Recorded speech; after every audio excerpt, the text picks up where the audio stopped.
আসসালামু আলাইকুম, কি অবস্থা সবার।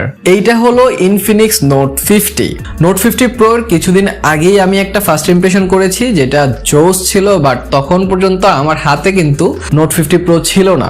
বাট এখন আমার হাতে কিন্তু নোট 50 আছে এন্ড এইটা আমি হাত দিয়ে ধরতে পারছি, ফিল করতে পারছেন। এখন আমি বলতে পারি ভাই, এইটা আসলেই জোস জিনিস।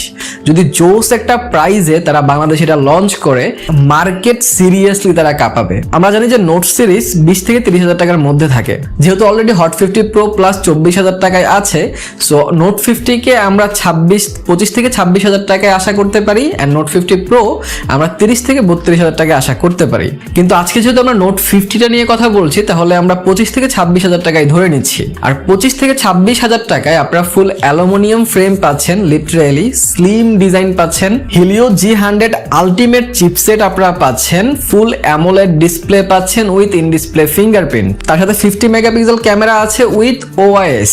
লিটারালি এই বাজেটে একটা সুন্দর নোটিফিকেশন লাইট পাচ্ছেন পেছনে, যেখানে আপনারা নিজের হার্ট রেটও কিন্তু মাপতে পারবেন। সো ওভারঅল এই ফোনটা কেমন, এই বাজেটে কি এই ফোনটা আপনাদের নেওয়া উচিত হবে কিনা, আর মার্কেটে এটা কবে নাগাদ আসবে, সবকিছু নিয়ে আলোচনা করব আজকের এই ভিডিওতে। তো হ্যালো গাইস, কেমন আছেন সবাই? আমি রবিন, আপনারা দেখে মোবাইল বাড়ি। তো চলুন শুরু করা যাক। সো প্রথমে টাইটানিয়াম গ্রে কালার যেটা আমার হাতে আছে আজকে, সেটার যে ফিল অ্যান্ড ডিজাইন